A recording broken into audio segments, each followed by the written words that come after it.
Hello, I'm Greg Poole with Bulldog Illustrated. My guest today is Patrick Garbin. Patrick, as everybody knows who's watching this, is a UGA grad. He's the author of 10 books. Did I get that right, Patrick? Is it 10? Yeah, I've written 10. Fortunate Okay. to be on number 11. Okay, good, good. That's coming But I out don't think, when? like you said, I don't think everybody knows You don't that. think everybody knows? Well, hey, we're just trying to help here, Hey, man, I appreciate brother. it. But you can go to patrickgarbin.com, find all his books and his old website where he and I first met, about them dogs blog. That's right. That was a long time Some ago. old stuff from that. That was a long. How long ago was that? Close to 10 years, right? Yeah. I think me and you. I think I did a podcast with you entering the 2011 season. That was the first time we Yeah, corresponded because yeah, Georgia was going off that terrible 6-7 season, and yeah. I think I wanted to get on my soapbox or something. So. I think we might have chatted back in the day during your time when you before rivals and all Oh that. When yeah, you were yeah, yeah, definitely, yeah. definitely. Anyway, speaking of rivals, Patrick is now with UGAsports.com, which is the Georgia representative in the Rivals Network. And there he does feature articles. Just correct me when I get it wrong, Patrick. Does some recruiting writing and some, what else do you do there? Some Man, team whatever, writing. whatever they need, whatever Yeah. they need. We've What, been busy, so even during this time, so that's good. got a lot That's going good. on. Speaking of this time, what we're referring to there, of course, is the coronavirus and the pandemic. But this is not the first. And since Patrick's forte is UGA history, I asked him to talk to us a little bit this morning about the 1918 and that other pandemic that Georgia football was affected by. So I'm just going to let you go from there, Patrick. I think it's first important to say that football was extremely different back then, as far as the program, scheduling of games, logistics, making of the schedule, stuff like that. In fact, I mean, you could fast forward 30 years after this period, 25, 30 years or so. Georgia, 2 days before the 1943 season, on a whim decided to play. They weren't going to play because of a war, right, and a Right. depleted roster. Mm-hmm. You couldn't do that nowadays, I don't think. Just 2 days before. So, point is, back in 1917, 1918, it it's not like a team just dropping a schedule on a whim today. I mean, it was somewhat common. Um, but yeah, I mean, in 1917, first there was, World War One was raging, and by that summer of 1918, the United States was sending, I think it was 10,000 troops to France on a daily basis.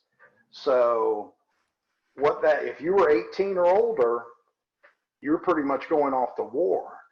And since the University of Georgia at the time had what was called a SATC, or a Students Army Trainings Corps, which, Greg, I think you mentioned that would be equivalent to today's ROTC at Georgia or Yeah, something so, like that. yeah, yeah. Okay. So they had a huge program, one of the biggest in the country, I believe. And a lot of those guys were on the football team. So when the war came, Georgia in 1917, basically of their roughly 25 to 30 players from the 1916 season, only 6 would have been able to return. And they were missing their head coach, Alex Cunningham, who was serving in the war. And at the time, most colleges had like one, maybe 2 assistant coaches, unlike the 10 today. Well, Georgia just had one. That guy was off to war. So Georgia basically didn't have a team. But it's funny, the university, while they said they canceled the season, and I just found this, they didn't blame it on a lack of players. They blamed that because the players' schedules would now be disarranged. they wouldn't be able to have football practice. So that's why, supposedly. So in 1917,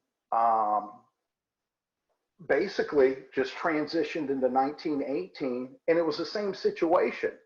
There were no, I mean, there was, Georgia wasn't going to field a team to begin with, it looked like. But as you alluded to, by the fall of 1918, October 1918 took the most lives that month with the flu pandemic. And Georgia likely wouldn't have had a team anyway, at least during that time. For example, the university went on flu quarantine from October 7th, which was a Monday of 1918, through, they made it exactly 1 month, November 6th. And I mean, do you have any questions about what? I was just going to point to that November 6th date, because it's interesting, because that was just 4 or 5 days before the war ended. That's right. Mm-hmm. And then when the war ended, the pandemic, of course, obviously the name being as its name implies, was worldwide, the flu pandemic, including war-torn Europe. So American troops were contracting this flu, which there was no real, like coronavirus today, there was no treatment for it in 1918. You know, penicillin didn't come along until World War II, I believe that's correct. Okay. But so there was no effective treatment other than just hope, you know, wipe your brow and hope you live. Yeah. Yeah. I'm sure there was more than that, but there wasn't a killer drug like we're used to today to knock out these diseases. So after November 11th, that is the right date, right? November 11th? Yeah, it is.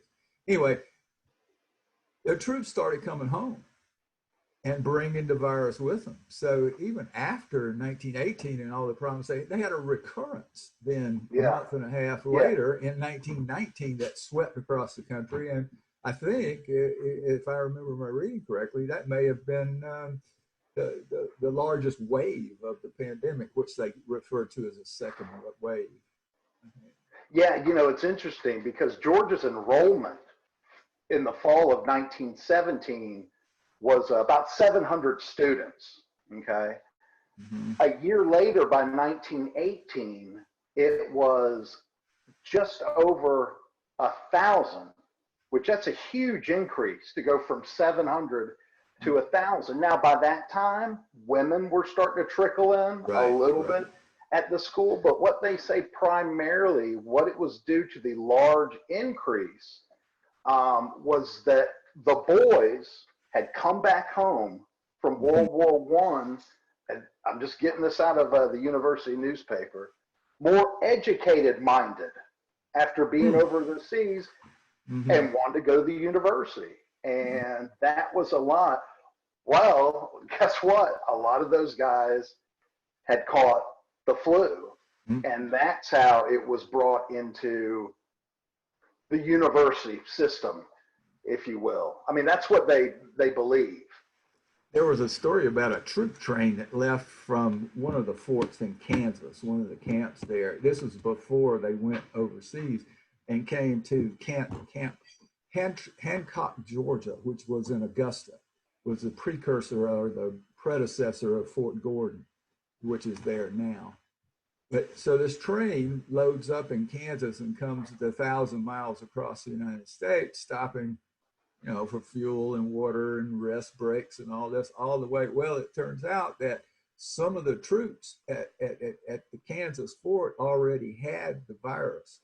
So, and they loaded them on the train. By the time they got across the country to Augusta, Georgia, they had spread the flu at all these little stops where they got off the train. And of course, it came to Georgia and Augusta. Yeah, one that's interesting, because I was thinking, I was like, well, you know, Georgia obviously, would the University of Georgia been able, if they could have fielded a football team in 1918, would they have played that season at all? Because, you know, Georgia Tech, for the most part, they played beginning in early October. I don't know if there was a picture floating around the internet of the stands, and they all had masks. However, Pittsburgh, Notre Dame, I think Penn State, schools like that maybe, you know, and maybe this shows you where the flu might up. They waited way until late October, early November. So it got me thinking, well, like I said, the school was on quarantine from October 7th through November 6th. And in early October, the mayor of Athens, who, what was his name? This is an interesting thing about this guy. He would later be one of the very first political guys to speak out against the KKK. Anyway, he was the mayor of Athens at the time, and his name escapes me. But he closed all, as he called it, public amusement, carnivals, any fairs. And my thinking is probably football games would have been included. So I think if Georgia would have played the 1918 season, it would have been like, you know, some of the other schools like Notre Dame, and would have waited until sometime in November. Well, let's talk about how this relates to now. Obviously, it does a totally different disease and all that, but there's some similarities. And since it's been over 100 years, I don't guess there's any lessons that we still have from the 1918 pandemic. Yeah, really. But what about that late start thing? Obviously, you and I don't have a clue what's going to happen either next month or in the season. So we're just talking off the top of our heads here. But what do you think about that delayed start idea that's been floating around amongst the ADs and college presidents and, of course, media? I think if you're going to listen to anything, I think that is what makes sense. You know, things keep getting pushed back, these dates, right? And it makes you wonder, once we get to that date, they're going to get pushed back again. You know, I think everything's going to get pushed back. It's just whether it keeps getting pushed back. With that being said, I think the plan now would be to start a late season. You know, is that early October? Is that, you know, but who knows? Yeah, obviously we don't know. So but I think it's something to listen to. I just don't. That September 7th in the almost said Georgia Dome. Where are they playing at? Mercedes, what? Yeah. Mercedes-Benz. Yeah. It's certainly not going to be. I mean, me and you, we've been there before, and it's certainly not going to be nowhere if it's opened at all. You know, that's September 7th. So, who knows? The Georgia Dome is kind of uniquely positioned to host games, at least from a sideline point of view, from a photography point. Mercedes? Yeah. What did I say? Yeah. You said Mercedes Dome. Oh, okay, Mercedes-Benz, because of the space that they have in the bowels of that place. Unlike most stadiums that don't have a lot of space for all of us who work in photography and. Oh, I'm lost up in there. I think every time I go to a game, in those bowels at Mercedes, it's a maze. Yeah. But they have a huge photo room, so they could put a lot of people in there, and it's in 2 or 3 separate rooms, so that would work. Would you not agree that sometime in June, players are going to start coming back? They'll be in groups. They'll be working out. The weight room will have changed to accommodate social distancing. Some things will probably be moved to the indoor practice facility. They're going to make a lot of changes during the first part of June to get ready to have them back in the second part of June, is my guess. Believe me, folks, this is not official. This is what we can deduce from what's being said Throwing around. about, Yeah. But I think for me saying like sometime in mid-June, um, I think it's a good call. Mhm. Expect sometime in mid-June. And using that Uh, first part of June to get those changes made that they I need to guess, make. you know, if they're not already making them, you know, Yeah, I they don't could know, be. or, you know, who knows, you know, I mean, Mhm. as I said the other day to somebody, you know, Kirby Smart of all people, you know, he's always thinking 3 steps ahead. And knowing that guy, he had a plan how to run a big time major college football program if the apocalypse was upon us. I mean, seriously, he probably, I mean, seriously, it's probably entered his head before. Now, I'm kidding, but the guy is so organized and such a planner, and so is the program that they, they got this stuff down pat. I mean, it's not like they're standing around right now being like, what are we, how are we going to do No, this? You right. know, They know but what they're yeah, going to do. mid June, and they'll come back in groups. You know, I think Mhm. I mean, it's been mentioned groups of 6. Is that I've seen official that. or? I don't know. I don't think so. I don't think it's official. I think it just depends on how they're able to structure the facilities to accommodate the teams. And I think they'll do morning, afternoon, night, split them up that way too. We're talking about this training period, for lack of a better word, that in June. Don't you think what we're talking about is a workout and team meeting uh, timetable for the end of June 15th to the end of June, as they might have going into spring practice? Correct. And I Yeah, think that brings up, and if you don't mind me shouting yeah, out go right ahead. our podcast at Mhm. UGAsports.com, what we brought up the other day when we have ours at Tuesday Mhm. at noon. In fact, Roddy was at Classic City Eats doing it live while we were on Zoom. Anyway, Mhm. what we brought up is a hypothetical of those first 6 Georgia players Mhm. coming back. Who wants to be in that first 6? Who on that team is ready to break down that door to for a championship? And my answer is it's almost too easy. Um, it's a certain incoming quarterback from Wake Forest. Yes. Um, but so it kind of brings up what would be a good second player, you know, a player that maybe needs to prove himself. Who do you think? If you don't mind me asking, who do LeCount. you? LeCount. Yeah. Oh, yeah. It's a big season for him. Big season Mhm. for him. Plus, he's taking it. He's jumping into that leadership role. He's certainly vocal.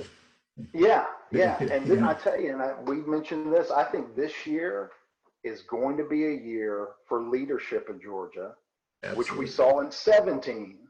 And you saw what that team did, Mhm. which 19 and especially 18, I think, lacked in was leadership. I think it's kind of come full circle. You got leaders in place. I think this is an interesting season, an intriguing season, which can maybe even, I don't know, maybe I'm thinking too much into it, but drive more leadership, you know, like, I don't know. Maybe I'm just, Yeah. Yeah. but there should be a lot of guys ready to break down that. Nolan Smith Yeah. is Yeah. another one. Um, that's one thing that Kirby Smarts get guys that really want to work their tail off. 13, 11. You know, you got a lot of Yep, potential leaders yep, on this yep. team. Uh, so we move into July. How do you see that working? Sort of like spring practice itself, like an every other day. Uh, Yeah, you know, um, I don't know, and I don't know if we'll know a whole lot either. Because will we be even allowed to cover it? You know, will we be allowed interviews? You I'm know, I thinking. mean, I'm thinking no. yeah, I think you know another. You know, just to aside, I think this gives Kirby. Well, we certainly don't want the media around to spread the virus. You know, I think he's finally got his excuse. To, I mean, he uh, was shutting us out of practice anyway at the end of last year, right?